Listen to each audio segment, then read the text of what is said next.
رسول صلی اللہ علیہ وسلم کی جو صحیح حدیث سے ملتا ہے وہ اتنی بات ملتی ہے کہ آپ صلی اللہ علیہ وسلم ہی کے نسب میں حضرت مہدی ہوں گے. آپ صلی اللہ علیہ وسلم کے نام جیسا ہوگا قریش میں سے ہوں گے. اس دور میں آئیں گے وہ حضرت عیسیٰ علیہ السلام بھی انہی کے بعد فوراً نازل ہوں گے. اس دجال بھی اسی وقت ظاہر ہوگا. یہ تینوں چیزیں ایک ہی وقت پہ ہوں گی، دجال، حضرت عیسیٰ علیہ السلام اور حضرت مہدی. دمشق میں مسجد میں نماز کے لیے کھڑے ہوں گے کہ اچانک حضرت عیسیٰ علیہ السلام فرشتوں کے کندھوں پہ ہاتھ رکھ کے دمشق کے مینار پہ اتریں گے، پھر وہاں سے سیڑھیوں سے نیچے آئیں گے کیونکہ دارالاسباب میں داخل ہو چکے ہیں. حضرت مہدی ان سے کہیں گے کہ آپ نماز پڑھائیں، وہ انکار کریں گے. حضرت مہدی کی اقتداء میں حضرت عیسیٰ علیہ السلام نماز پڑھیں گے اور پھر دونوں کی اقتداء میں جہاد ہوگا. تو مجاہدین کے امام ہوں گے حضرت مہدی. اتنی بات ہمیں معلوم ہوتی ہے. چند باتیں اور ہیں روایات میں جو ملتی ہیں. ڈیٹ نہیں بتائی گئی ہے، سن نہیں بتایا گیا، سال نہیں بتایا گیا. اس بارے میں صدیوں سے لوگ پیش گوئیاں کر رہے ہیں کہ فلاں سن میں آئیں گے، فلاں سن میں آئیں گے. بڑے بڑے لوگوں نے پیش گوئیاں کی ہیں جو 100% غلط ثابت ہوئی. تو اب بھی لوگ پیش گوئیاں کر رہے ہیں کہ 2025 میں آئیں گے، کوئی کہہ رہا ہے 2030 میں آئیں گے. تو گورنمنٹ کی طرف سے کوئی پابندی نہیں ہے، کوئی بھی کچھ بھی کہہ سکتا ہے. نبی صلی اللہ علیہ وسلم نے اس کو مبہم رکھا ہے. مبہم رکھا، نہ صحابہ نے نبی سے تاریخ پوچھی، نہ مہینہ پوچھا، اور نہ نبی نے بتایا. اور ایسی چیزوں میں اسلام اس کو مجمل ہی رکھتا ہے کیونکہ وہ مہینہ آتا اور اس مہینے میں کوئی بھی اٹھ کے مہدی کا دعویٰ کر دیتا تو کنفیوژن پیدا ہو جاتی ہے نا. اس لیے ہمیں اس پر مبہم ایمان ضروری ہے، مجمل ایمان ضروری ہے. مبہم تو نہیں کہیں گے، مجمل. مجمل کا مطلب تفصیل ہمیں معلوم نہیں ہے، بس ہمیں پتہ ہے کہ ایک وقت آنے والا ہے قرب قیامت میں کہ حدیث میں آتا ہے خراسان سے ایک لشکر اٹھے گا، فتح عطا فرمائیں گے. حدیث میں آتا ہے کہ مجاہدین لڑیں گے اور اتنی بڑی جنگ ہوگی کہ آپ صلی اللہ علیہ وسلم نے فرمایا کہ 1/3 مجاہدین اس میں جو لڑنے والے ہوں گے وہ شہید ہو جائیں گے، جو اس وقت کے سب سے افضل ترین شہداء ہوں گے. اور 1/3 مجاہدین وہ ہوں گے جو لڑائی کی شدت اور سختی کی وجہ سے میدان چھوڑ کے بھاگ جائیں گے. یہ وہ لوگ ہوں گے جن کی اللہ کبھی بھی توبہ قبول نہیں کرے گا. اور 1/3 ہوں گے جن کو اللہ دنیا پہ غلبہ عطا کرے گا، کفر پہ غلبہ عطا کرے گا.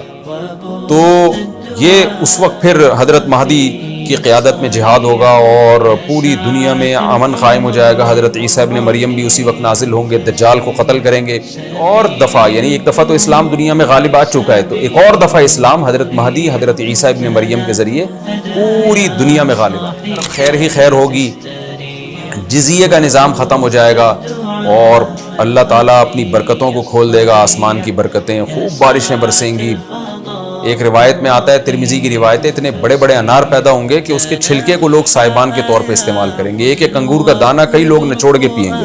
یعنی برکتیں اللہ کی طرف سے ایسی کھل جائیں گی تو پوری دنیا میں امن ہوگا.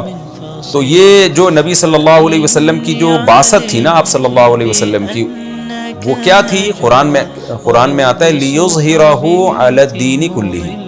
آپ صلی اللہ علیہ وسلم کو دنیا میں اس لیے بھیجا گیا تاکہ آپ دین کو پوری دنیا میں غالب کر دیں. تو ایک دفعہ تو یہ بنو امیہ کے دور میں اور بنو عباس اور پھر خلافت عثمانیہ، یہ جو مسلمانوں کی خلافتیں چلی ہیں، تو بنو امیہ اور بنو عباس کے دور میں تو اسلام پھیل گیا تھا. پوری دنیا، جتنی بھی مہذب دنیا تھی اس میں اسلام ہی اسلام تھا. یعنی اسلامی حکومت تھی.